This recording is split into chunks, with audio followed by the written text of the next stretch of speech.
같이 기도하고 시작하도록 하겠습니다.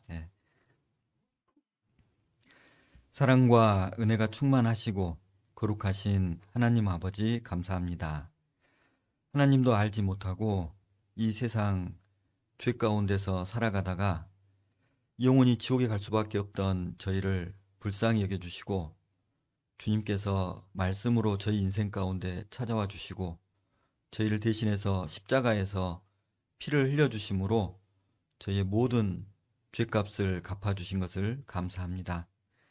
또한 하나님께 감사 없는 것은 귀한 교회 가운데 한 지체로 저희를 붙들어 주심에 감사합니다.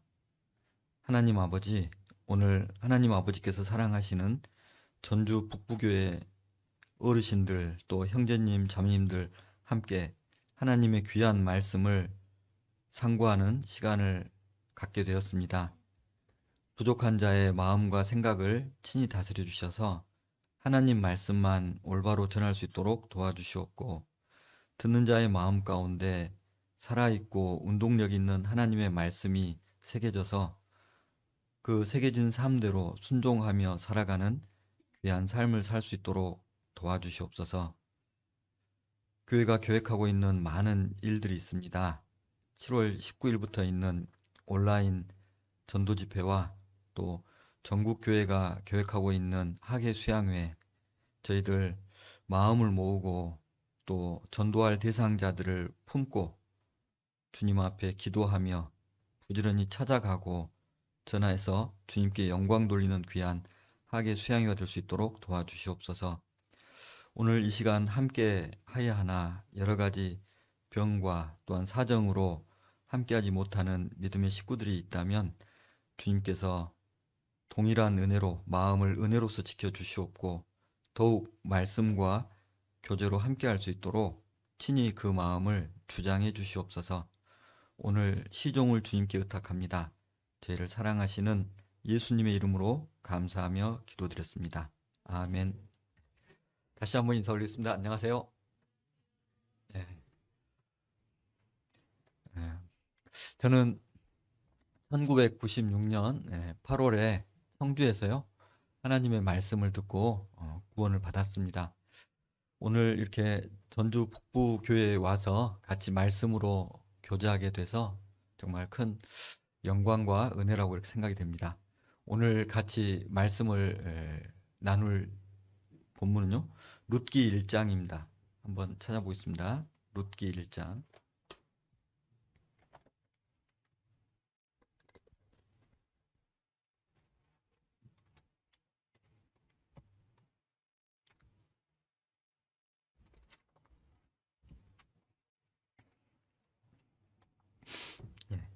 룻기 1장 1절부터 7절까지 제가 읽겠습니다. 사사들의 치리하던 때 그 땅에 흉년이 드니라. 유다 베들레헴에 한 사람이 그 아내와 두 아들을 데리고 모압 지방에 가서 우거하였는데 그 사람의 이름은 엘리멜렉이요 그 아내의 이름은 나오미요 그 두 아들의 이름은 말론과 기륜이니 유다 베들레헴 에브라 사람들이더라. 그들이 모압 지방에 들어가서 거기 유하더니 나오미의 남편 엘리멜렉이 죽고 나오미와 그 두 아들이 남았으며 그들은 모압 여자 중에서 아내를 취하였는데 하나의 이름은 오르바요 하나의 이름은 루시더라. 거기 거한 지 10년 즈음에 말론과 기럨 두 사람이 다 죽고 그 여인은 두 아들과 남편의 뒤에 남았더라. 그가 모압 지방에 있어 여호와께서 자기 백성을 권고하사 그들에게 양식을 주셨다 함을 들었으므로 이에 두 자부와 함께 일어나 모압 지방에서 돌아오려 하여 있던 곳을 떠나고 두 자부도 그와 함께하여 유다 땅으로 돌아오려고 길을 행하다가 거기까지 읽겠습니다. 오늘 그 드릴 말씀의 주제는 제목은 모압과 전능자입니다. 좀 낯설죠? 모압이라는 데가 이스라엘 쪽에서 보면 사해바다라는 곳이 있습니다. 죽음의 바다라고 불리는 그 사해바다 그쪽에 사해바다를 두고 베들레헴이 이스라엘 땅에 있다면 맞은편 땅이 이제 모압 땅이 되겠습니다. 그런데 이 모압과 전능자라고 이렇게 선택한 제목의 이유는요. 우리가 신앙생활을 하면서 우리가 읽었던 룻기 1장 그 배경처럼 우리 삶 가운데도 어려움이 찾아올 수가 있다라는 겁니다. 흉년이 들 수도 있고 여러 가지 사정이 들 수가 있는데 그럴 때 정말 나는 그런 상황이 닥치면 정말 어디로 피할 것인가 라는 부분을 오늘 한번 생각해 보고 마음 가운데 결심해 보는 그런 시간이 있었으면 좋겠습니다. 그래서 그 당시 양식이 있다라고 하는 모압으로 여차하면 도망갈 건지 아니면 내 마음속에 주님을 모시고 계시는데 그 주님께 전능하신 주님께 내가 도망을 갈 건지 한번 생각해 보자라는 겁니다. 그리고 그런 측면에서 첫 번째 받을 수 있는 교훈은 어떤 어려움이 오더라도 교제를 떠나지 말자라는 그런 것을 오늘 교훈을 좀 받았으면 좋겠습니다. 이런 코로나 시대에는 정말 하나님의 말씀이 이렇게 교회 가운데 전파가 됨에도 불구하고 또 자칫 개인적으로 하나님의 말씀에 대한 흉년이 이렇게 찾아올 수도 있죠. 그럴 때 교제를 떠나지 말자라고 이렇게 마음 가운데 교훈을 얻었으면 좋겠고요. 또 하나는 우리가 지금 배경이 되고 있는 모압 지방이 정말 얼마나 무서운 곳인지를 이렇게 알았으면 좋겠습니다. 그래서 모압 지방의 무서움, 내가 내 마음속에 여차하면 도망갈 곳이 있어요. 우리 청년 형제자매님들 표현을 빌자면 여차하면 잠수 탄다라고 이렇게 하는 게 있는데요. 그런데 그 잠수 타려고 생각해 놓았던 곳이 얼마나 무서운 곳인가 이 모압 지방의 예를 통해서 한번 좀 배웠으면 좋겠습니다. 그리고 세 번째는 설령 우리가 잘못해서 교제 가운데 떨어져 있다 할지라도 그 교제 가운데 돌아오게 하는 것은 바로 하나님의 말씀이다라는 것을 우리가 알고 우리가 이렇게 전도 집회 때 계속적으로 복음의 말씀을 증거하는 그 이유가 그 넘어져 있던 사람의 마음을 세우는 것이 바로 하나님의 복음의 말씀이다라는 것을 우리 형제자매님들은 잘 아실 겁니다. 그리고 이제 전능자에 대해서 또한 한번 우리가 한번 깊이 생각해 볼 필요가 있는데요. 신앙생활 가운데서 정말 그 모압에 가지 않고 어려움이 닥쳤을 때 그 자리를 지킬 수 있는 것은 하나님께 대한 전적인 믿음이 있어야 되겠죠. 그래서 그 하나님의 많은 이름들이 있는데 그 중에 오늘은 전능자에 대해서 좀 한번 같이 생각해 보는 그런 시간을 가졌으면 좋겠습니다. 먼저 룻기 1장 1절 2절에서요. 배경에 대해서 좀 설명드려 보도록 하겠습니다. 사사들의 치리하던 때 우리 룻기 바로 앞에가 사사기가 있죠. 그 사사들이 치리하던 때 그 땅에 흉년이 이렇게 들었습니다.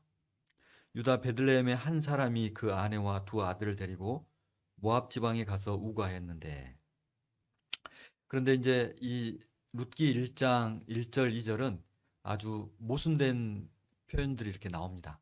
왜 그러냐면 흉년이 들었던 지명이 바로 베들레헴입니다.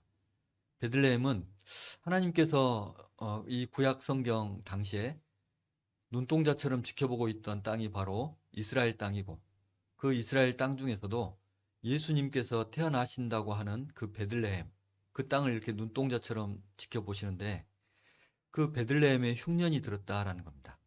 베들레헴이라는 단어의 뜻은 지명의 뜻은 떡집입니다. 떡집. 미가서 5장 2절에 보면 상고에 태초에 계신 하나님이 태어나실 곳이 바로 이 베들레헴이라는 거죠. 그런데 그곳에 흉년이 들었다. 조금 모순되죠. 그리고 또 하나 또 모순된 것이 그 이사를 갔던 사람의 이름입니다.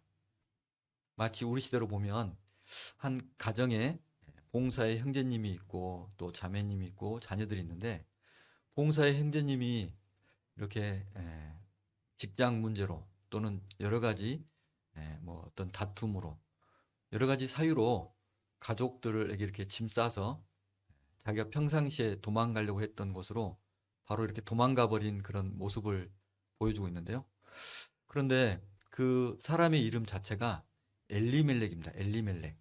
엘리멜렉이라는 사람의 이름 뜻은 하나님은 나의 왕이시다라는 뜻이에요. 뭐라고요? 하나님은 나의 왕이시다. 예.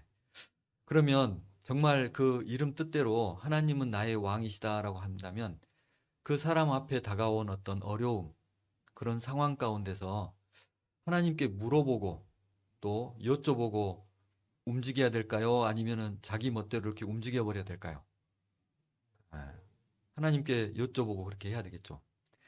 그 룻기 바로 앞에 있는 사사기서의 1장을 보면 여호수아가 죽은 후에 이제 그 이스라엘 사람들이 가나안 땅을 이렇게 정복하는 과정에서 그들이 제일 먼저 했던 것은 하나님께 기도하면서 여호와께 묻자와 가로되라고 이렇게 시작이 됩니다. 그래서 누가 올라가리까 하니까 하나님께서 유다가 올라갈지니라 해서 유다가로부터 해서 그 가나안 정복 전쟁이 계속 또 돼가는 거죠. 그리고 이제 룻기 1장에 바로 한 장만 우리가 성경책 옮겨서요. 사사기 21장을 보겠습니다.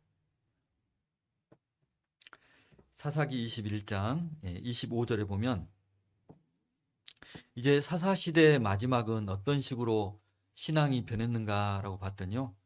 사사기 21장 25절에 보니까 그때 이스라엘에 왕이 없으므로 사람이 각각 그 소견에 오른 대로 행하였더라.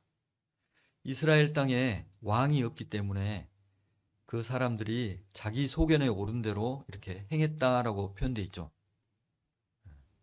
그것처럼 이 엘리멜렉이 이름은 하나님은 나의 왕이시다라고 했는데 마치 왕이 없는 것처럼 자기 소견에 오른 대로 이렇게 짐 싸서 이사를 가버린 겁니다. 이 다시 룻기 1장에 이렇게 돌아와 보면요. 그 한 사람이 이렇게 교제 가운데서 교회 가운데서 멀어지는 것은 잠언 18장 1절에도 보면 무리에서 스스로 나뉘는 자는 자기 소욕을 따르는 자라 온갖 참 지혜를 배척하느니라 그렇게 돼 있죠. 그리고 잠언 19장 2절에도 지식 없는 소원은 선치 못하고 발이 급한 사람은 그렇다느니라. 내가 어떤 일을 하려고 할 때 그 결정을 할 수 있는 근거가 되는 하나님의 말씀이 없다라면 급하게 내가 발로 막 이렇게 움직이는 것은 그릇 가기 쉬운 거죠. 그리고 잠언 19장 3절에도 보면 사람이 미련함으로 자기 길을 굽게 하고 마음으로 여호와를 원망하느니라. 사람이 미련하기 때문에 자기 길을 굽게 이렇게 해놓고 나중에는 하나님을 원망한다라는 거예요. 그렇게 되지 않기 위해서는 정말 무엇보다도 우리도 마찬가지로 엘리멜렉과도 같은 이름을 가지고 있죠. 우리는 그리스도인, 주 예수 그리스도를 마음으로 모시고 있는 사람들. 주라는 말은 임금 주자입니다. 예수님을 임금으로 모시고 있는 우리 각 사람들이 어떤 상황이 닥쳤을 때 그런 하나님께 기도로 또는 말씀으로 그 근거를 삼고 확신이 들 때 이렇게 움직여야 되는데 그러지 못할 때는 결과가 좋지 않다라는 거예요. 이 그들이 갔던 모압 지방이 얼마나 무서운 곳인가 봤더니요. 우리가 읽었지만 빨리 읽었기 때문에 얼마나 무서운지를 잘 실감을 못했을 거예요. 그래서 제가 여러분들에게 그 모압 지방의 무서움을 설명해 드리려고 시를 썼습니다. 잘 쓴 건 아니에요. 근데 한번 읽어보겠습니다. 베들레헴 흉년 드니 내 생각은 모압 지방. 모압 지방에서 남편이 죽어도 모압 지방. 모압 지방에서 자녀들 이방 결혼도 모압 지방. 모압 지방에서 아들 둘 죽어도 모압 지방. 모압 지방에서 죽을 차례 빈손으로 비참해도 모압 지방. 내가 그토록 마음 가운데 원했던 하나님의 교제, 교회, 그곳을 떠나서 여차하면 도망가려고 했던 모압이 이 나옴이라는 여인의 입장에서 볼 때 그 모압으로 이렇게 남편과 같이 자녀들과 이사를 했는데요. 얼마 지나지 않아서 남편 엘리멜렉이 거기서 징계로 죽습니다. 그리고 그 모압에서 나오는 것이 아니고 이제 자녀들이 장성했기 때문에 모압 여인들과 이방 결혼을 시켜버리죠. 더 모압에서 못 나오겠죠. 그리고 나서 그 이방 결혼한 후에 그 아들들이 또한 징계로 말론, 기련이 거기서 죽습니다. 이 나오미 입장에서 아들 둘이 죽었는데도 그 모압에서 나오질 못해요. 이제 거의 10년이나 돼서 가지고 있던 모든 재산들을 다 허비하고 가난하게 됐지만 그곳 모압 지방에서 나올 그 엄두를 못 내고 있다라는 거예요. 이 모압 지방이 얼마나 무섭습니까? 우리가 생각해 본다면 세상으로도 볼 수 있겠고 교제를 떠난 장소로 볼 수도 있겠고 하나님의 성령 대신 육체를 쫓아가는 그런 삶으로 볼 수도 있을 것 같습니다. 무섭죠? 무서워요. 제가 그 성경을 다시 한번 읽어보겠습니다. 무서움을 강조하기 위해서 3절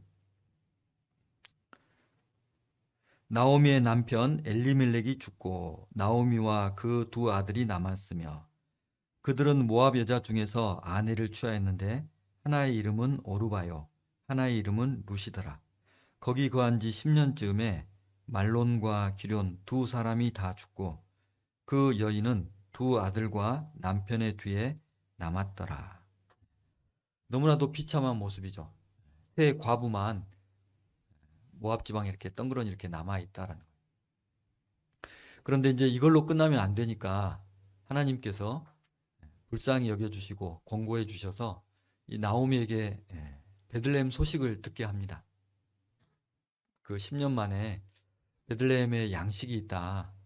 그곳에 떠나지 않고 살던 베들레헴 사람들은 양식이 있기 때문에 잘 살아가고 있다라는 그런 소문을 듣게 되죠. 그래서 이 나오미가 다시 베들레헴으로 돌아가야겠다라고 결심하고요. 그 룻과 함께 돌아옵니다.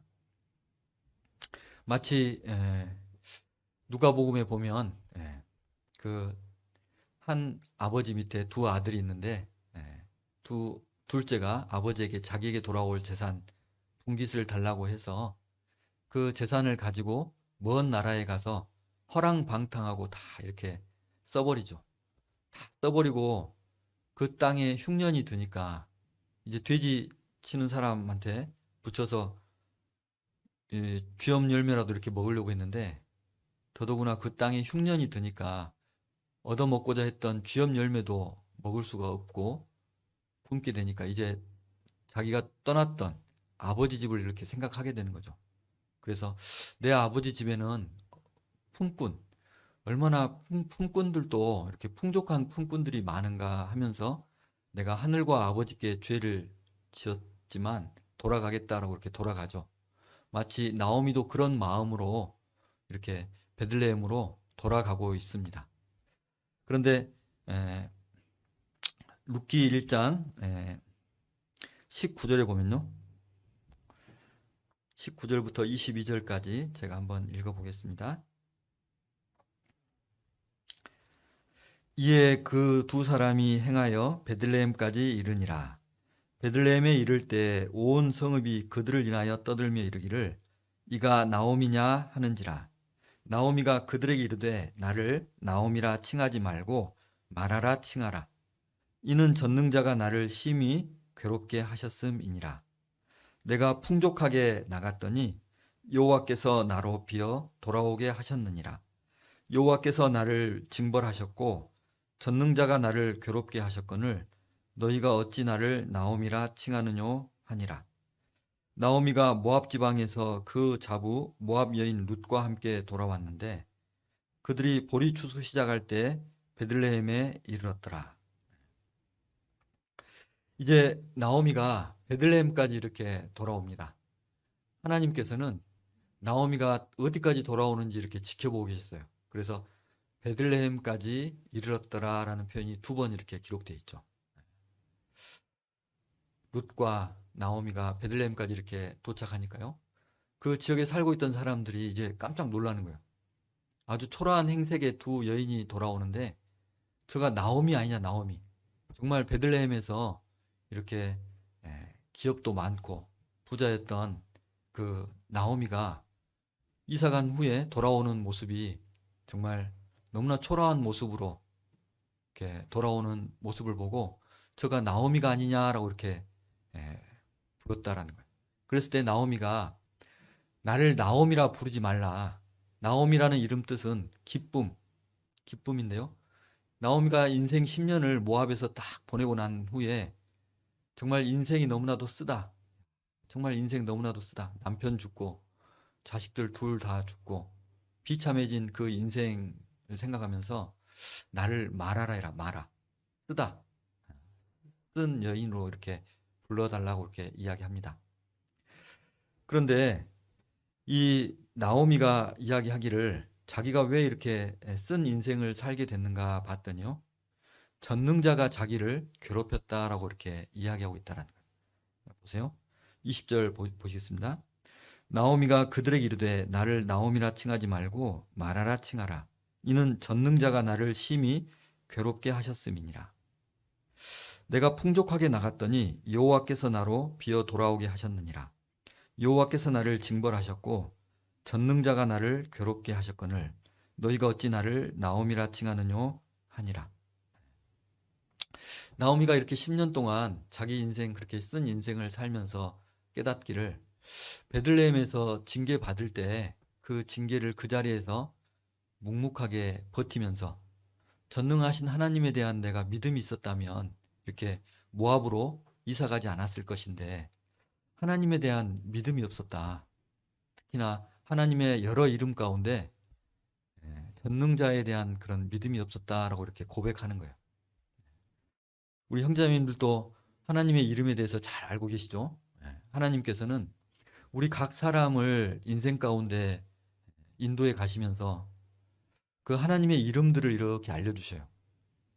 가령 한 예를 들어보면 다윗에게 나타났던 그 하나님, 또 아브라함에게 나타났던 하나님이 비슷한 이름을 이렇게 갖고 계십니다.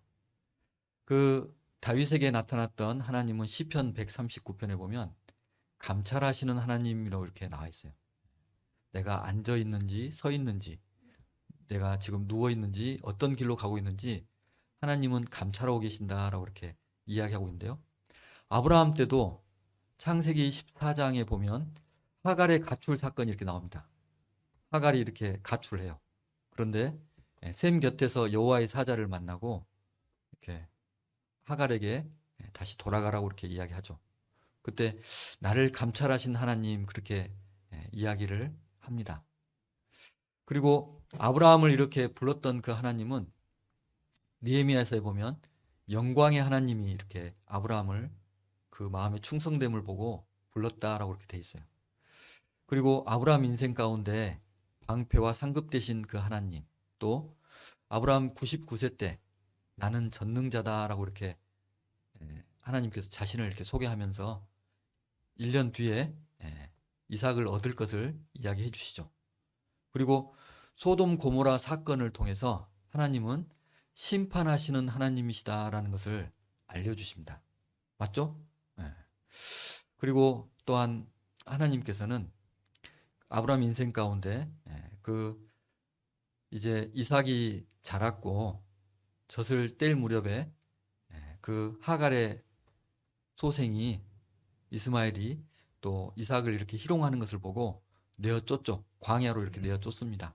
그럼에도 불구하고 그들이 살아가는 것을 보고 에셀나무를 광야에서 베엘세바에서 이렇게 심으면서 영생하시는 하나님 그렇게 이름을 불렀어요. 그리고 그 후에 이제 독자 이삭을 바쳐라라고 이렇게 하나님께서 하셨을 때 이삭을 바치면서 아브라함이 믿었던 하나님은 죽은 자를 다시 살리시는 그 하나님을 이렇게 믿었습니다. 그래서 하나님은 이렇게 쭉 한 사람의 인생 가운데서 그 사람이 정말 하나님 말씀에 순종하고 또 하나님과 동행하면서 하나님을 더욱 알아갈 수 있도록 도와주시는 거죠. 시편 9편 10절에도 보면 누가 전능자를 정말 의지할 수 있을까? 우리도 신앙생활 하면서 그 중요한 부분들이 나에게도 똑같은 이런 흉년들이 다가올 텐데 그때 정말 전능자를 의지할 수 있을까? 아니면 의지하지 못할까? 어떤 사람이 전능자를 정말 의지할 수 있을까? 정말 우리 인생 가운데서도 흉년이 다가오는 것은 사실입니다. 무엇을 보고 아냐면요. 아브라함 때 이렇게 흉년이 들었죠. 창세기 12장에 보면 하나님께서 아브라함을 그 갈대아 우르에서 이렇게 부르시면서 하나님이 지시하는 땅으로 가라고 이렇게 말씀하십니다. 땅을 주겠고 민족을 주겠고 복을 주겠다라고 하셨죠. 그런데 창세기 12장에 보면 마침내 아브라함이 그 땅에 도착했다라고 이야기를 했는데 그 창세기 12장에 그 땅에 기근이 드니라라고 이렇게 표현되어 있거든요. 하나님은 내내 아브라함 불러들여놓고 불러서 온 아브라함에게 기근이 이렇게 준비되어 있다라는 거예요. 또 이삭 때도 마찬가지죠. 이삭 때도 기근이 그 땅에 또 흉년이 들어서 기근이 들어서 이삭이 어디로 옮기려고 하니까 하나님께서 그 땅에 머무르라고 이렇게 이야기를 하십니다. 또한 그 아들 때 야곱 때도 흉년이 들었죠. 그래서 이집트로 이렇게 요셉 때문에 이렇게 가지 않습니까? 이 세 사람을 통해서 봐도 인생 가운데 흉년이 드는데 우리 인생 가운데서는 흉년이 안 들까요? 들겠죠. 직장적인 문제, 내 배우자의 어떤 직장, 또 사업, 또 자식이 어떤 아프다든지 자식에 대한 문제가 내 흉년이 될 수도 있겠고, 또 건강, 우리 어르신들 건강이 또한 문제가 될 수도 있겠고. 그래서 흉년은 다양한 모습으로 우리에게 찾아오는데 그럼 어떤 사람이 그러면 모압 땅으로 가지 않고 그 땅에 그대로 버틸 수 있을 것인가? 바로 하나님을 아는 사람, 하나님의 이름을 아는 그 사람이 바로 하나님을 의지할 수 있다라고 되어 있습니다. 시편 9편 한번 보겠습니다.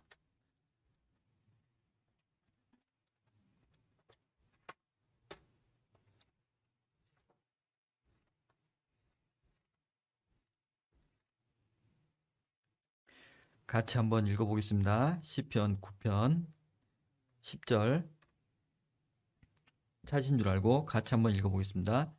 여호와여 주의 이름을 아는 자는 주를 의지하오리니 이는 주를 찾는 자들을 버리지 아니하심이니이다. 주의 이름을 아는 자, 우리가 모시고 계시는 그 예수님이 바로 전능자시다라는 것을 우리가 알 때 우리에게 다가온 그 흉년을 우리도 버틸 수가 있다라는 겁니다. 예수님께서도 제자들에게 공생의 기간 중에 자신이 전능자시다라는 것을 이렇게 알려주고 싶었어요. 그래서 예수님은 많은 기적을 일으키셨습니다. 그런 기적은 사람이 일으킬 수 있는 기적이 아니에요. 누가복음 4장을 한번 찾아보면요.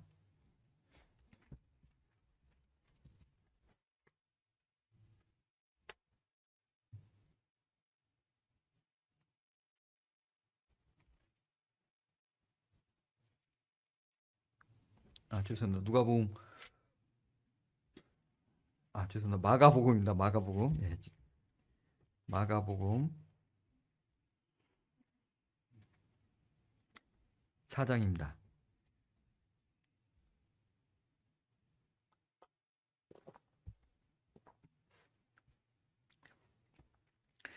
마가복음 4장에 보면 35절에 보면요.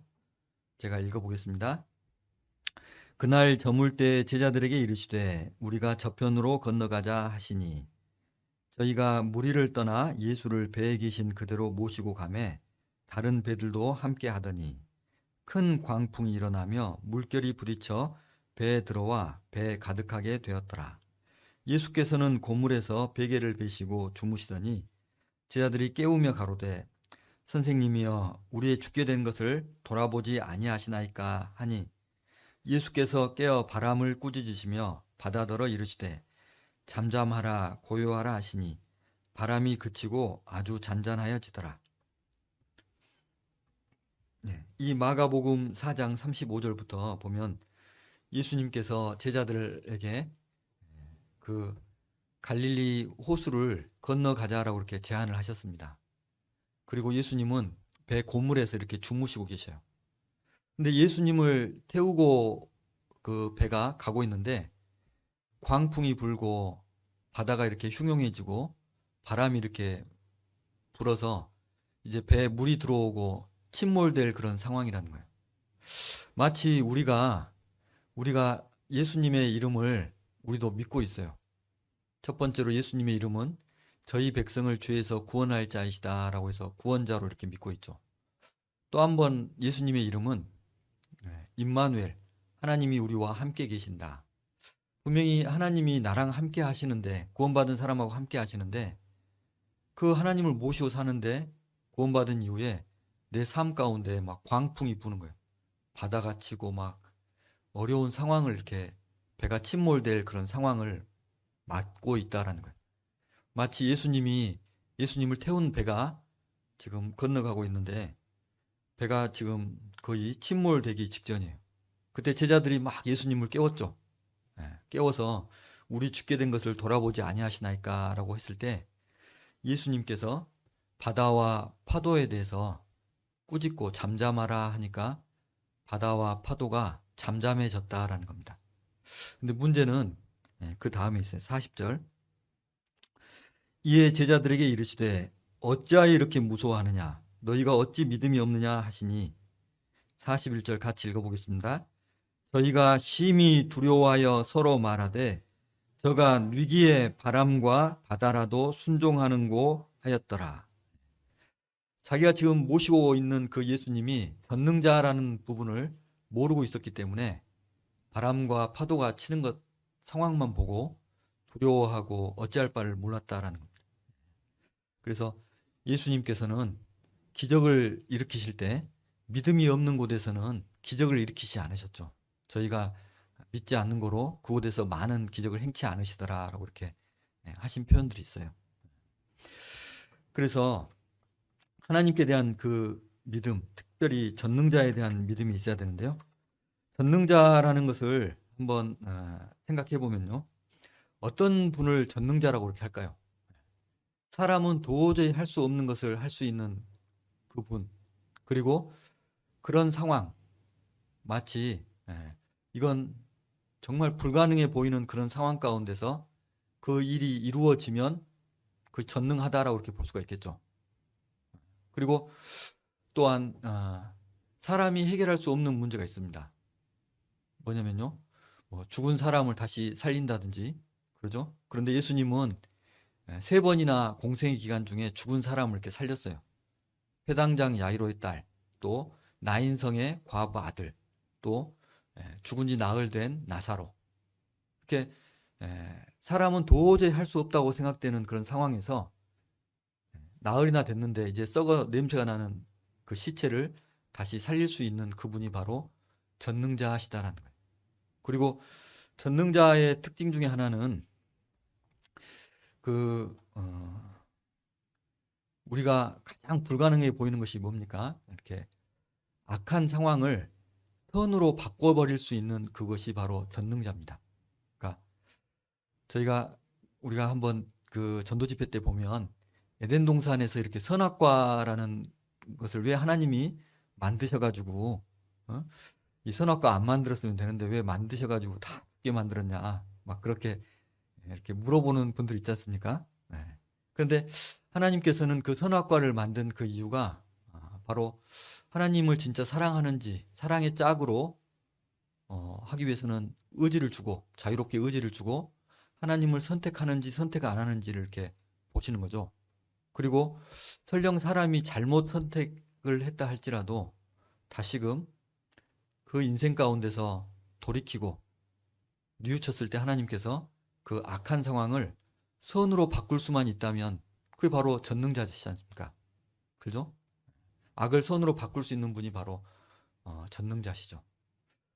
그래서 그런 상황을 창세기 50장에 보면 요셉이라는 인물을 통해서 설명하고 있어요.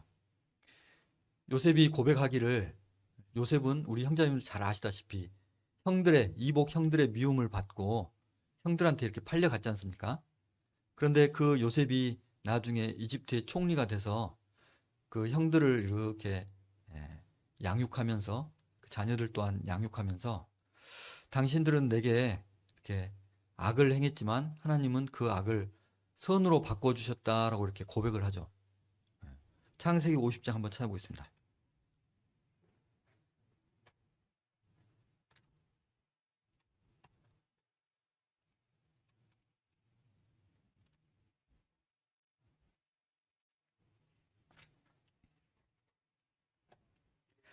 창세기 50장 15절. 요셉의 형제들이 그 아비가 죽었음을 보고 말하되 요셉이 혹시 우리를 미워하여 우리가 그에게 행한 모든 악을 다 갚지나 아니할까 하고. 19절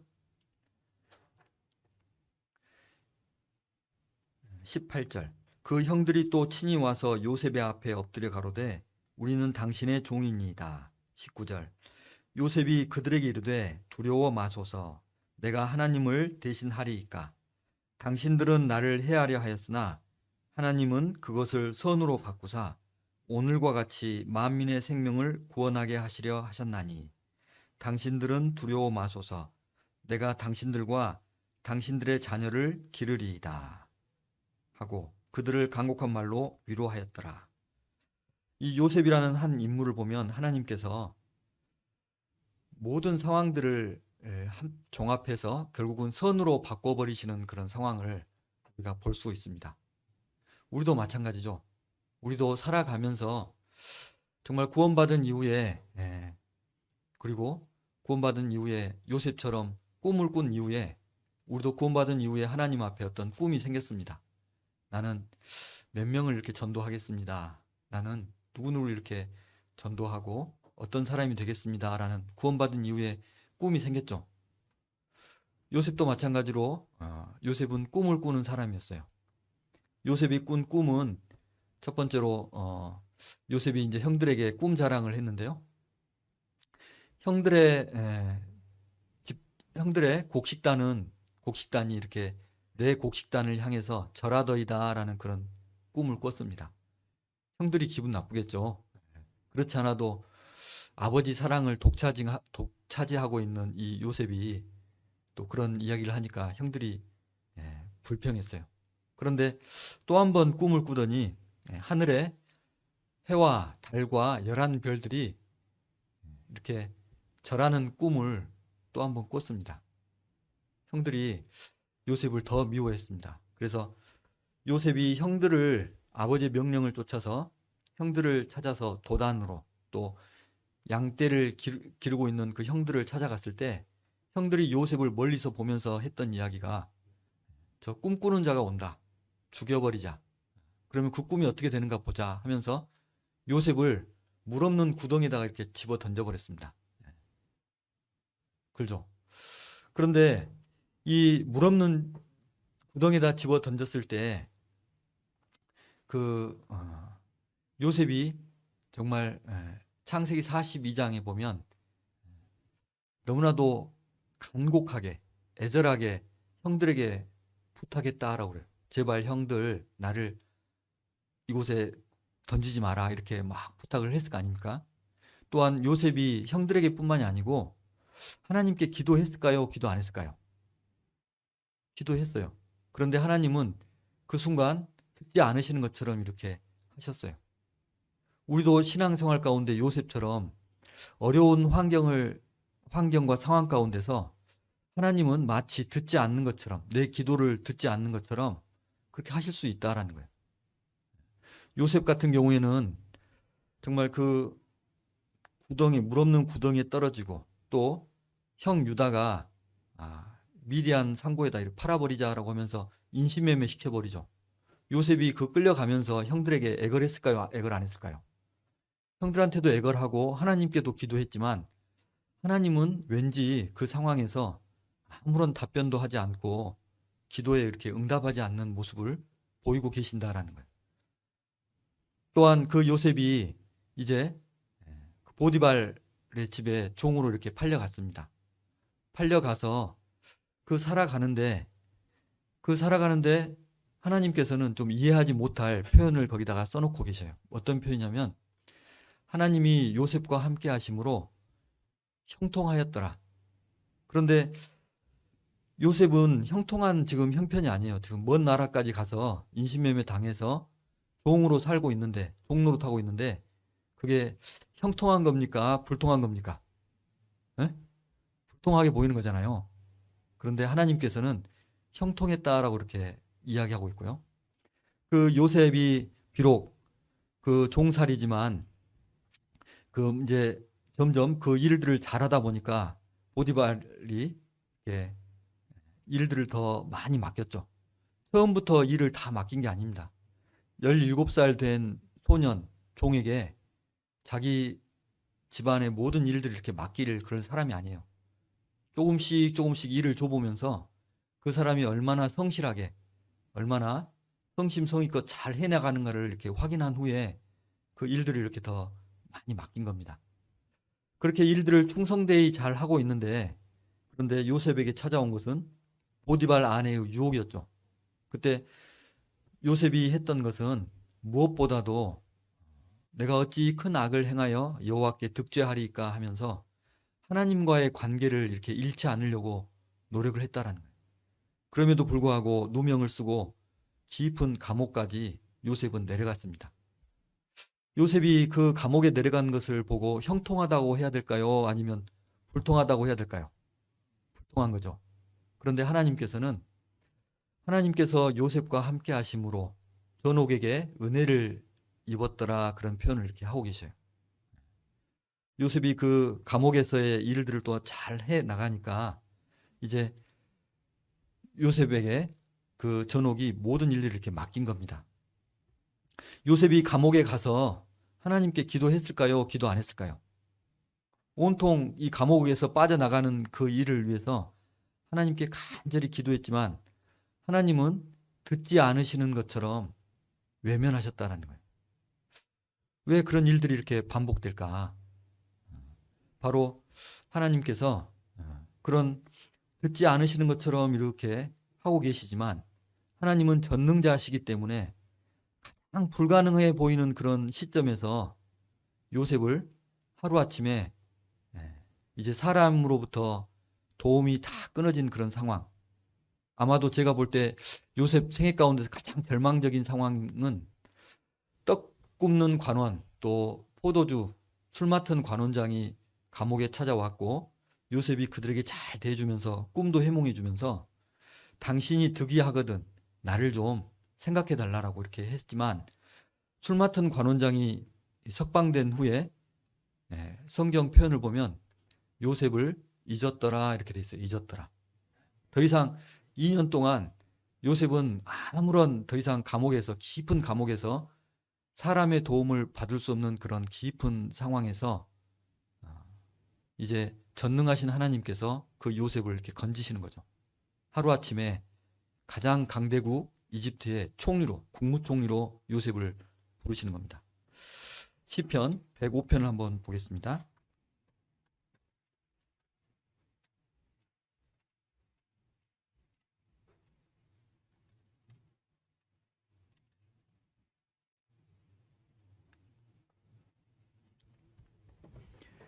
시편 105편 16절입니다.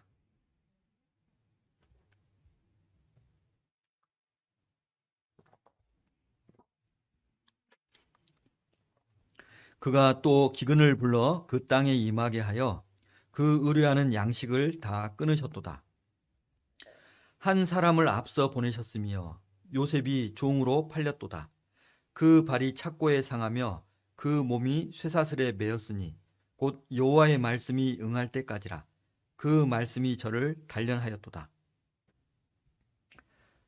하나님께서 요셉 생애 가운데서도 기근을 불러서 그 땅에 임하게 하여 그 의뢰하는 양식을 다 끊으셨도다라고 이렇게 되어 있죠.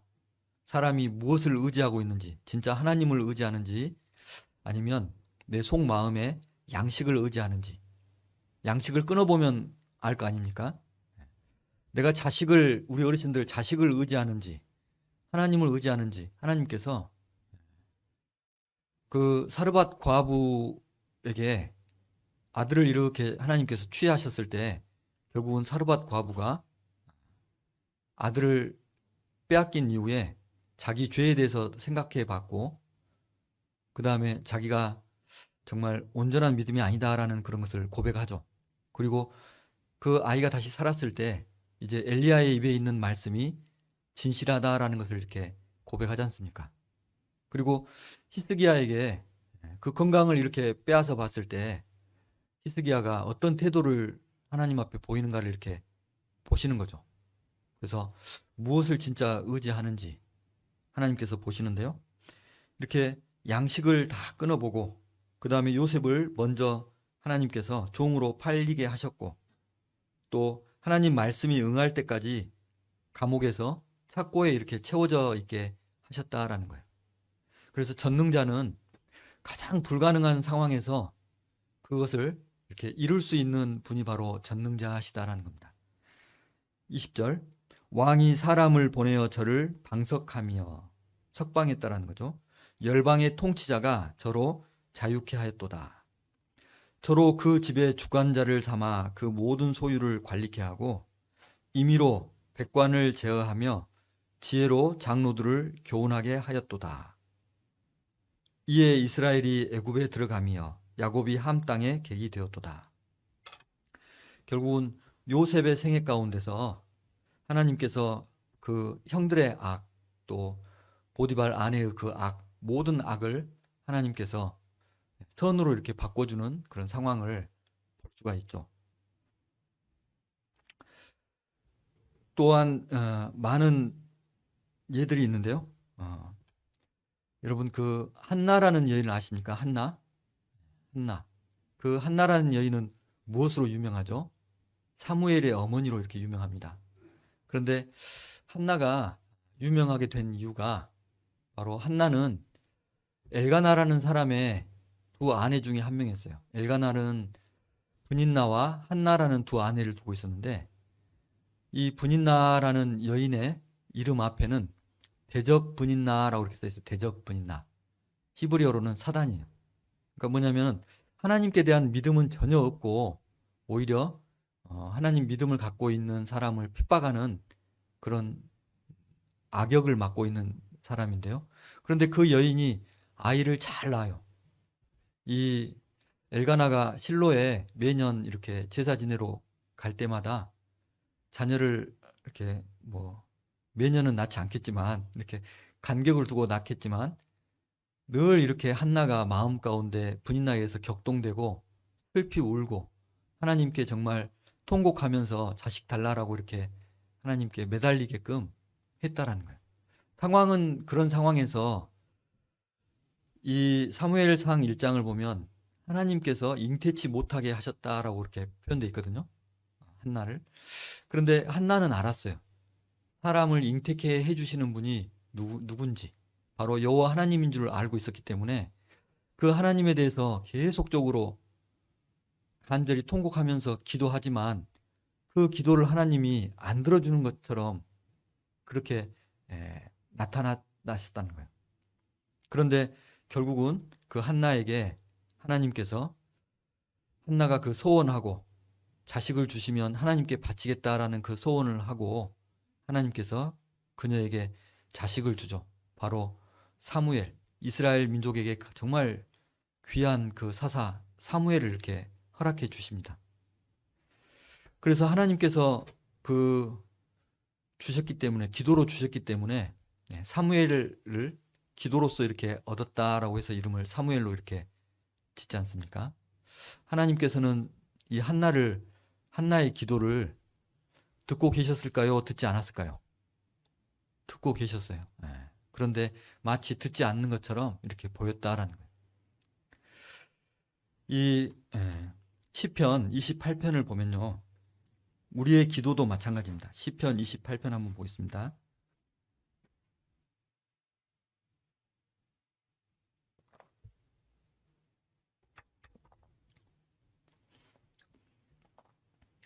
구약 성경 820페이지 시편 28편. 여호와여, 내가 주께 부르짖으오니 나의 반석이여, 내게 귀를 막지 마소서. 주께서 내게 잠잠하시면 내가 무덤에 내려가는 자와 같을까 하나이다. 내가 주의 성소를 향하여 나의 손을 들고 주께 부르짖을 때에 나의 간구하는 소리를 들으소서. 악인과 행악하는 자와 함께 나를 끌지 마옵소서. 저희는 그 이웃에게 화평을 말하나 그 마음에는 악독이 있나이다. 다윗이 정말 하나님께 부르짖고 제발 하나님 귀를 좀 막지 마시라고, 내게 이렇게 잠잠하시면 내가 무덤에 내려가는 자와 같을 것 같습니다. 왜 제 기도가 이렇게 들어지지 않습니까? 우리도 마찬가지죠. 우리도 하는 기도가 어떤 가족들에 대해서 또 어떤 일에 대해서 10년 넘게 15년 넘게 이렇게 기도할 수가 있겠죠.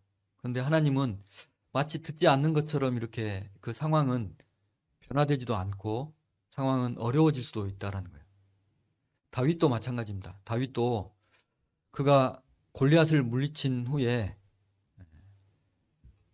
오히려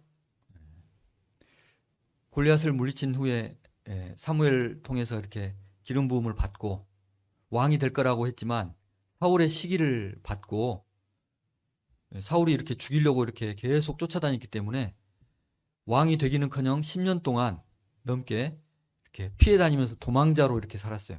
다윗이. 그러니까 하나님께서는 다윗에게 이스라엘 통일 왕국의 그 왕이 되는 그런 꿈을 주셨지만 정작 다윗의 인생은 꿈을 얻은 이후에 정반대로 도망자처럼 이렇게 10년을 넘게 이렇게 살아갔거든요. 마치 하나님 앞에 다윗이 얼마나 이렇게 매달리고 기도했음에도 불구하고 다윗에게 잠잠하게 침묵하고 계시는 것처럼 보이셨다는 거예요. 그런데 하나님께서는 전능자시기 때문에 그런 일들이 이렇게 벌어진다는 거예요. 전능자시기 때문에. 그래서 우리 삶 가운데도 내가 구원받고 어떤 꿈을 가지고 있습니다. 어떤 큰 꿈을 가지고 있다면 그 꿈을 이루기 위해서 하나님께서 내 기도를 지금 듣지 않고 있는 것처럼 보이는 것은 아닌가, 그 부분을 점검해 봐야 돼요. 내가 오랫동안 기도하는데 기도가 응답받지 않으면 첫 번째로 내가 죄 때문에 하나님께서 내 기도를 듣지 않으시는지, 내가 교제 가운데 있지 않기 때문에 마음이 하나 되어 있지 않기 때문에 듣지 않으시는지 그 부분을 이렇게 따져봐야 될 거고, 그렇지 않고 정상적으로 교제 생활 가운데 있고 또 신앙생활 하고 있는데 응답되지 않는다면 그것은 하나님께서 내 꿈을 이루어주기 위한 과정으로 있기 때문에 그것이 지금 과정이다라는 것을 마음 가운데 우리가 알으셔야 돼요. 이 전능자에 대한 믿음, 또 아이 못난 사람 한 예를 들어보면요, 이스라엘 야곱에게 두 아내가 있었습니다. 네 아내가 있었죠. 특별히 이제 라헬과 레아라는 여인에 대해서 설명하고 싶은데, 레아라는 여인의 입장에서 그 인생을 생각해 보면 너무나도 기구한 인생이에요. 자기는 원하지 않은데 아버지가 첫날 밤 동생하고 이 야곱하고 결혼하게 됐는데 자기를 이렇게 그 방에 밀어넣었죠. 그랬더니 이 남편 야곱이 아침에 딱 눈 뜨고 보니까 자기가 좋아하는 라헬이 아니고 레아였기 때문에 미워했을까요? 이뻐했을까요? 굉장히 미워했을 것 같아요. 구박했을 것 같아요. 그래서 다시금 그 라헬을 얻는 조건으로 7년 동안 더 일하지 않습니까? 야곱이. 그러면서 이제 그 두 자매 간에 아들 낳는, 자녀 낳는 경쟁이 시작됐는데요. 그런데 문제는 이 레아는 정말 남편의 사랑을 얻고 싶은데 남편 야곱은 레아를 사랑하지 않는 거예요. 자기 동생 라헬만 사랑해요. 그래서 그 마음 가운데 남편의 사랑을 얻고 싶은 그런 마음이 간절한 그런 삶이었는데 자식을 낳았습니다. 첫 번째 자식을 낳고 르우벤이라고 이렇게 지었어요.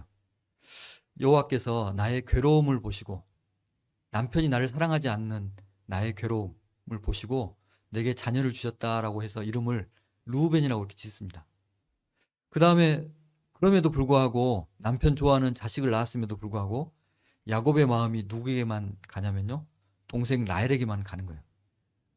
그러니까 이번 두 번째 자식을 낳고 시므온이라고 이렇게 지었습니다. 내가 여자로서 매력이 없기 때문에, 총이 없기 때문에 여호와께서 이를 더하셨다라고 이렇게 시므온으로 이렇게 지었습니다. 그럼에도 불구하고 야곱의 마음이 동생에게 가지 자기에게 오지 않는 거예요. 얼마나 그 인생 가운데 마음이 힘들었을까요? 그리고 나서 이번 세 번째 아이를 낳고는 이름을 레위라고 지었어요. 레위. 이제는 남편이 나와 연합하리로다. 오로지 남편 사랑 얻고 싶은 그런 마음으로 애들 이름을 다 그렇게 지었죠. 그럼에도 불구하고 남편의 사랑이 오지 않는 거예요. 결국은 네 번째 아이를 낳았습니다. 그때 이 레아가 이제는 이름 자체를 유다라 지었어요. 유다.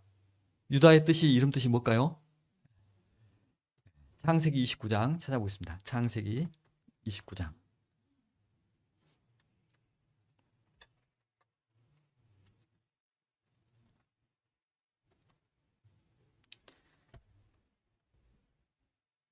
(35절) 그가 또 잉태하여 아들을 낳고 가로되 내가 이제는 여호와를 찬송하리로다 하고 이로 인하여 그가 그 이름을 유다라 하였고 그의 생산이 멈추었더라. 이제 이 아이를 낳고 이제는 하나님을 바라보게 된 거예요. 자기를 그토록 사랑해주고 또 자기의 필요를 만족시켜주고 자기를 위해 주는 그런 남편을 그토록 원했지만 그 남편을 얻지 못하는 대신 남편의 사랑을 얻지 못하는 대신 정말 영원하신 남편, 영원히 나의 부족한 부분들을 채워줄 수 있는 전능자, 그 하나님을 진정한 남편을 발견하게 된 거죠. 그래서 아이를 낳고 이제는 여호와를 찬송하리로다라고 이렇게 하나님께서 그 레아의 마음을 하나님께 향할 수 있도록 이렇게 쭉 인도해 갔다라는 것을 알 수가 있죠. 우리 인생 가운데서도 마찬가지일 겁니다. 하나님께서 우리 각 사람이 품고 있는 꿈을 보실 겁니다. 그리고 그 꿈을 이루어주기 위해서 하나님께서도 원하실 거예요. 만약에 내가 죽음 앞에 선다면 제가 생각해 봤습니다. 하나님이 하얀색 도화지에 내 인생을 이렇게 그림으로 내 인생 살아온 것을 그림으로 하나님이 그려서 주신다면 여러분 각자에게도 마찬가지입니다. 죽음을 건너기 전에 하나님께서 네 인생은 이렇다 하고 그림 한 장으로 내 인생을 이렇게 그린 그림을 준다면 그 그림 속에는 아마 멋있는 장면이 두 군데가 들어있을 것 같아요. 두 군데.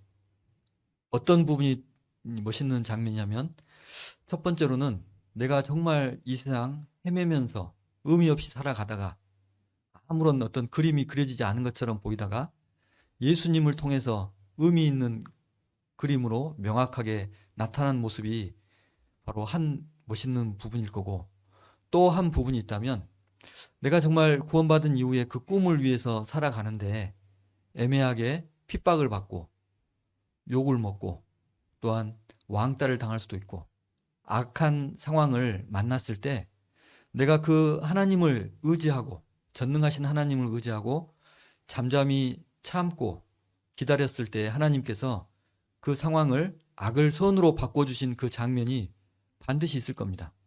그 두 장면이 가장 내 인생 가운데 멋있는 장면이지 않을까 그런 생각이 들어요. 공감하십니까? 그럴 것 같아요. 우리가 읽었던 룻기 1장에서도요. 그 나오미가 그렇게 이방 땅에서 모압 땅에서 재산 다 잃고 남편 죽고 또 자식들 죽고 그런 모습을 이렇게 지켜보고 있던 며느리 루시 분명히 하나님이 전능하신 하나님이 계신데 시어머니가 베들레헴을 떠났기 때문에 저런 징계를 당한 거다라고 이렇게 마음 가운데 깨달았을 겁니다. 그래서 자기는 이제 시어머니를 죽을지언정 시어머니를 떠나지 않겠다라고 이렇게 결심하고 룻이 그 다시 베들레헴까지 이렇게 돌아가죠. 그런데 이 전능하신 그 하나님을 찾아서 전능하신 그 하나님의 품에 찾아온 그 여인이 이제 하나님께로부터 축복을 받는데요. 룻이 처음에 만났던 남편의 이름은 뭡니까? 말론이에요. 말론. 말론은 병약자, 유약자. 교제를 떠나버렸던 그 남편은 병약했고 유약했던 그런 사람인데 다시 이 나오미를 쫓아서 정말 거지처럼 돼서 그 베들레헴 땅에 들어가서 남의 밭에 가서 곡식을 주워 먹는 그런 형편이지만 시어머니를 잘 섬겨야겠다라는 그런 마음으로 룻이 갔을 때 룻이 찾아갔던 그 밭은 우연히 보아스라는 사람의 밭이었고 마침 보아스가 룻이 그 곡식을 줍는 그곳에 보아스가 이렇게 나타났다라는 거예요. 보아스의 이름 뜻은 유력자, 능력자라는 거예요. 전능하신 그 하나님을 찾아온 룻에게 보아스라는 남편을 통해서 시아버지가 잃어버렸던 모든 기업들 그리고 또 얻을 수 없었던 자식을 이렇게 얻게 됐죠. 그래서 그 전능하신 하나님께서 룻기 1장, 2장 그 상황을 통해서 3장, 4장까지 이렇게 있는데요. 그 상황을 통해서 보아스라는 남편, 예수님에 대한 그림자죠. 예수님에 대한 그림자. 그 능력 많으신 그 보아스와 결혼하게 됐고 그 보아스를 통해서 다윗의 증조모가 되는 그런 그 축복을 이렇게 얻게 됩니다. 하나님께서는 정말 그 전능하신 하나님께 찾아가는 그 사람에게 은혜를 베푸시는 것을 이렇게 알 수가 있죠. 여러분, 이 세상 가운데서 가장 악한 악이 무엇일까요? 여러분 생각에 TV에서 이렇게 봤을 때 자식이 부모를 죽이는 그것이 아마 이 세상에서는 가장 악한 악일 거라고 생각이 됩니다. 공감하셔요? 네. 그런데 마찬가지로 이 세상에서 가장 악한 악은 이 피조물된 사람이 그 땅에 오신 하나님을 죽인 그 일이 가장 큰 악이라는 거예요. 그래서 이 자기 땅에 오매 요한복음 1장에 보면 자기 땅에 오매 자기 백성이 영접지 아니하였으나 예수님은 전능하신 하나님이신데 자기 땅에 이렇게 왔어요. 그런데 그 땅의 사람들은 이스라엘 사람들은 예수님을 배척하고 십자가에 매달았죠. 예수님이 십자가에 매달리기 전날 예수님은 겟세마네 동산에서 자기의 죽음을 이렇게 다 아셨어요. 그리고 하나님의 뜻이라는 것까지도 아셨고 그래서 예수님이 늘 하나님께 기도할 때는 하나님을 아버지라고 이렇게 부르면서 기도를 했습니다. 요한복음 17장에 보면 하나님에 대해서 아버지라고 이렇게 하면서 약 40번이 안 되게 한 장에 아버지라는 이름이 40번이 안 되게 이렇게 기록되어 있어요. 그런데 놀랍게도 예수님이 십자가에 달렸을 때는 하나님이라고 이렇게 부릅니다. 하나님. 심판자이신 그 하나님. 그러면서 예수님이 엘리 엘리 라마 사박다니 나의 하나님 어찌하여 나를 버리셨나이까 라고 이렇게 그 십자가에서 처절하게 하나님 아버지께 기도함에도 불구하고 하나님은 안 듣는 것처럼 외면하셨어요. 외면. 시편 22편 한번 보겠습니다.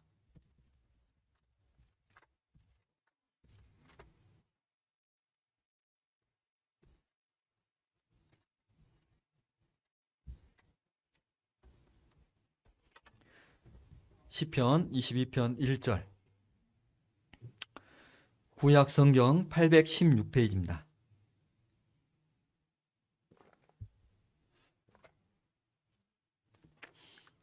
1절 내 하나님이여 내 하나님이여 어찌 나를 버리셨나이까 어찌 나를 멀리하여 돕지 아니하옵시며 내 신음하는 소리를 듣지 아니하시나이까 내 하나님이여 내가 낮에도 부르짖고 밤에도 잠잠치 아니하오나 응답지 아니하시나이다.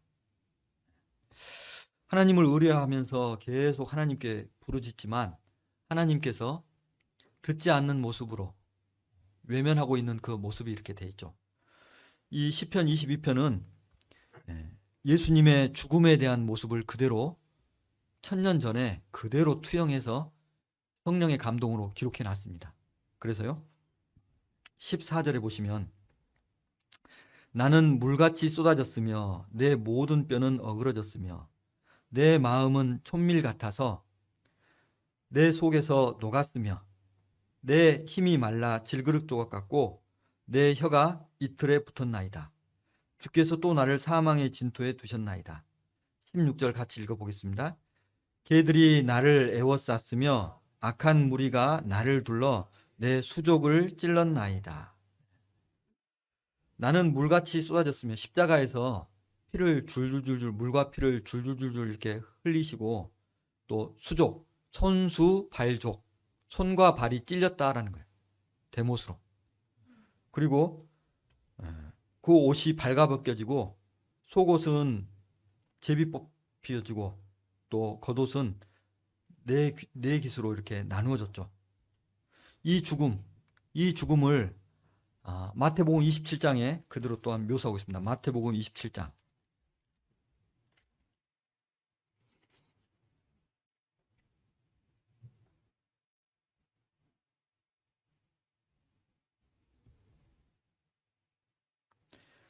네, 35절 보시면요. 저희가 예수를 십자가에 못 박은 후에 그 옷을 제비 뽑아 나누고 또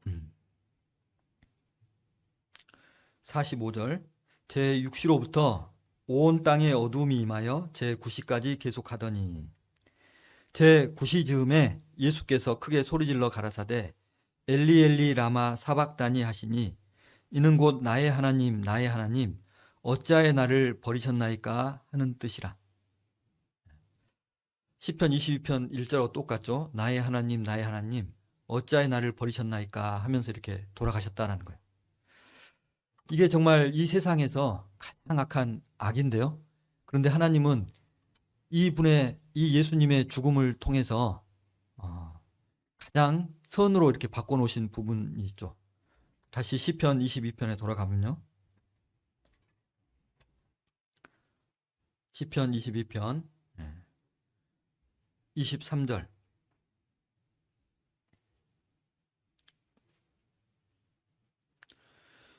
여호와를 두려워하는 너희여 그를 찬송할지어다. 야곱의 모든 자손이여 그에게 영광을 돌릴지어다.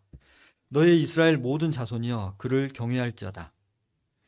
바로 이스라엘 자손들이 이렇게 배척했던 그 예수님, 십자가에 매달고 수족을 찔렀고 벌거벗겨서 죽였던 이 예수님을 경외하라는 거예요. 경외. 경외라는 표현은 하나님께 드려지는 표현이죠.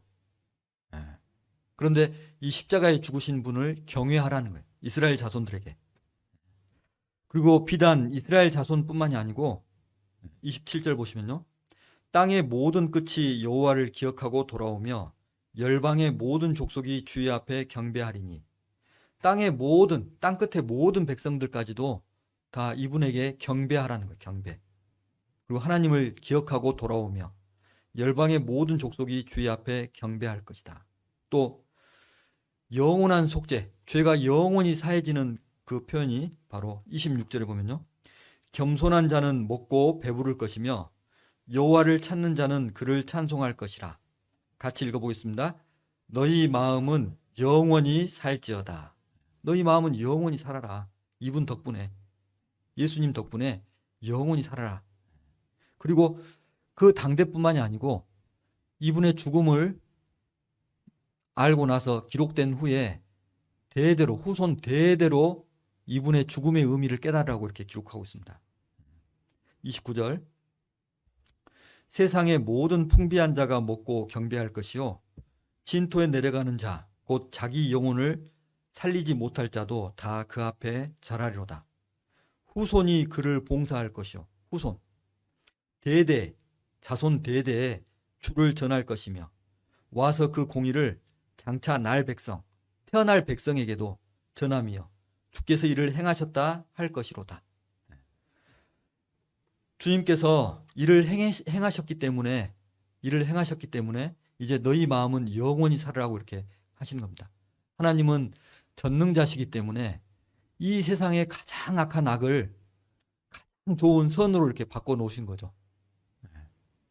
가장 악한 악을 가장 좋은 선으로 바꿔 놓으셨습니다. 이 룻기 배경에 보면요. 보아스가 룻과 결혼하게 된 배경 자체는 이스라엘의 고엘 제도라는 게 있어요. 고엘 제도. 그 말이 뭐냐면 이 대속법처럼 그 자기 친척이나 자기 형제간이 대를 잇지 못하고 죽으면 대신 아내로 삼아서 그 사람 대신 대를 이어주는 그 역할을 하는 것이 바로 고엘 제도고, 또 다른 사람이 내 가족을 죽였어요. 그러면 원수를 누가 갚아야 됩니까? 가까운 사람이 원수를 갚아줘야 되겠죠. 원수를 갚아주는 제도도 고엘 제도예요. 또 가난해서 자기 재산을, 자기가 받아야 될 영광스러운 재산을 다 뺏겼어요. 그럼 누가 그 재산을 다시 찾아줘야 됩니까? 가까운 사람, 능력 있는 사람이 그걸 다 찾아주는 겁니다. 바로 예수님께서 보아스가 그런 예수님의 모형인데, 룻은 아무런 정말 모든 것이 잃어버린 그런 아무것도 없는 사람이지만 보아스를 통해서 그 기업을 다시 다 얻게 됐고, 우리가 예수님을 통해서 천국이라는 그 기업을 이렇게 얻게 됐고, 영광을 얻게 됐고, 또 예수님의 피를 통해서, 예수님이 그러지 않습니까? 우리가 서로 변론해 보자. 너희 죄가 주홍 같을지라도, 네 마음속에 정말 이거 지워지지 않고 괴롭히는 주홍색 같은 죄라 할지라도 눈과 같이 헤어질 것이요, 대신 피로써 갚아주는 고엘 제도를 통해서 대신 갚아주면 그게 눈처럼 하얗게 이미 됐다라는 거예요. 그리고 진홍같이 죄가 붉을지라도 대신 갚아주면 양털처럼 희게 될 거다라는 그 말씀, 따져보자. 이미 그렇게 갚아졌다라는 것을 이렇게 선포하고 계시지 않습니까? 그래서 이 전능하신 하나님께서 우리 각 사람에게 베풀어 주신 그 은혜가 느껴지는데요. 이 고엘 제도를 통해서 우리가 예수님을 통해서 의인이 됐고 또 기업을 얻는 겁니다. 이제 구원받은 우리는 우리 삶 가운데서 어려움을 전도할 때, 특히 전도할 때 이렇게 어려움을 많이 겪죠. 또 구별돼서 직장에서나 올바로 살아가려고 할 때, 무릇 그리스도 안에서 경건하게 살고자 하는 자는 뭘 받는다고요? 핍박을 받는다라고 되어 있어요. 그런 악을 당하게 되어 있다라는 거예요. 그런데 왜 하나님께서 그걸 허락하실까? 그 예로, 사도 바울을 한 예로 들어보면요. 사도 바울은 그가 다메섹 도상에서 회심한 이후에, 예수님을 만나고 회심한 이후에 그가 가는 곳마다 교회가 세워지고 이렇게 구원받는 역사가 이렇게 나타났죠. 그리고 신약 성경의 절반을, 14권을 기록하는 그런 크게 쓰임을 받은 하나님의 사람입니다. 그런데 그 사도 바울을 이렇게 기다리고 있던 많은 것 중에는요, 정말 살 소망이 끊어질 그런 환난들이 이 사도 바울을 기다리고 있었어요. 40에 하나 감한 태장을 5번이나 맞고, 또 태장을 3번 맞고, 막 기품의 셈에서 일주야를 지내고, 또 동족의 위험과 거짓 형제의 위험과 강도의 위험과 돌에 맞아서 죽기도 하고, 이런 것을 왜 하나님께서 겪게 하셨을까? 사도 바울에게 있어서는 그런 것을 당하는 것 자체가 엄청나게 어려움이지 않습니까? 그런데 그 어려움을 통해서 정말 복음이, 사도 바울이 전하는 그 복음이 진실되다라는 것을 또한 증거하는 좋은 예가 될 거예요. 우리도 핍박을 받고 우리도 악한 것을 당할 때 악을 악으로 그냥 나도 맞대응을 해버리면 그 듣고 있는 그 사람이, 보고 있는 그 사람이 우리의 전하는 복음의 진실성을 알 수가 없다라는 거예요. 그리고 사도 바울이 그 어려움을 겪었던 그 이유 중에 하나가 고린도후서 1장에 보면 살 소망까지 끊어지게 하신 그 이유가 자기를 의뢰하지 말고 죽은 자를 다시 살리시는 하나님만을 의지하게 하게끔, 전능하신 그 하나님만을 의지하게끔 하기 위해서 그런 어려움을 겪게 하셨다라는 거예요. 그 사도 바울을 단련하고 계신 거죠. 또한 사도 바울의 인생 가운데서 사도 바울도 가지고 있었던 악이 있어요. 그가 다메섹을 찾아갔던 이유가 뭡니까? 예수 믿는 사람들을 잡아다가 감옥에 가두고 욕보이고 그러고 하려했던 그런 사도 바울이었잖아요. 사울이었잖아요. 그가 스데반 집사, 은혜와 성령이 충만하고 권능이 충만했던 그 스데반 집사를 죽일 때 사도 바울이 돌로 쳐 죽이는 그 사람들의 옷을 맡았다. 그 말은요, 재판장 역할을 했어요. 재판장. 저 스데반은 죽여도 마땅하다라고 이렇게 이 사울이 선동했던 사람도 재판했던 사람이라는 거예요. 그 사울이 가졌던 그 악을 하나님은 선으로 바꾸셔서 사도 바울이 그 엄청난 고통을 당하면서 느꼈던 부분은 자기가 했던 그 악들을 이렇게 하나님이 선으로 바꿔주신 것을 생각하면서 묵묵히 영혼을 건지는 그 일을 해갔다라는 겁니다. 우리도 마찬가지라는 거예요. 우리도 당하는 어려움이 있고 어떤 어려움이 찾아온다 할지라도 그 가운데서 나도 구원받기 전에 내가 했던 그 악들이 있죠. 우리 각자에게도 구원받기 전에 했던 악이 있을 겁니다. 그걸 하나님께서는 이제는 연료를 삼아서 그걸 선으로 바꿔서 악을 선으로 바꾸시는 전능자 하나님의 그 손길이 우리 삶 가운데 나타나야 될 겁니다. 오늘 정리해 보면요, 모압과 전능자라는 그 주제로 말씀을 드렸습니다. 내가 어려움을 당하면, 흉년을 당하면 여차하면 도망갈 곳이 어디랍니까? 전능하신 하나님께로 도망가야 되겠죠. 마음속에 품어놨던 잘못된 모압은 이제는 지워버리고 내가 죽더라도 주님 곁에서 죽어야 되겠다라는 그런 마음 먹고 그 전능하신 하나님 의지하면서 힘있게 영혼을 건지는 삶이 됐으면 좋겠습니다. 같이 기도하고 마치겠습니다. 사랑과 은혜가 충만하시고 거룩하신 하나님 아버지 감사합니다. 오늘 모압과 또한 전능자라는 제목을 가지고 하나님의 말씀을 상고해 보았습니다. 하나님, 저희 삶 가운데서 하나님에 대한 믿음이 점점 자라가고 하나님 말씀에 대한 순종이 삶으로 나타나고 또 영혼을 건지는 그 귀한 일에 비록 어려움을 당할지라도 최선을 다해서 하나님께서 저에게 맡겨주신 영혼들을 건질 수 있도록 도와주시옵소서. 이곳 전주 지역에, 전주 북부 지역에 또한 영혼을 위해서 세워주신 교회입니다. 주님께서 전주 북부 교회를 통해서 한없이 영광을 받으시기를 주님께 기도합니다. 고개 숙인 우리 형제 자매님들, 어르신들 각 삶 가운데서 정말 하나님과 동행하며 힘있게 신앙생활 할 수 있도록 주님 축복해 주시옵소서. 말씀을 중심으로 교회가 하나가 되고 담임 목사님을 중심으로 하나가 돼서 힘있게 복음을 전할 수 있도록 도와주시옵소서. 저희를 사랑하시는 예수님의 이름으로 감사하며 기도드렸습니다. 아멘.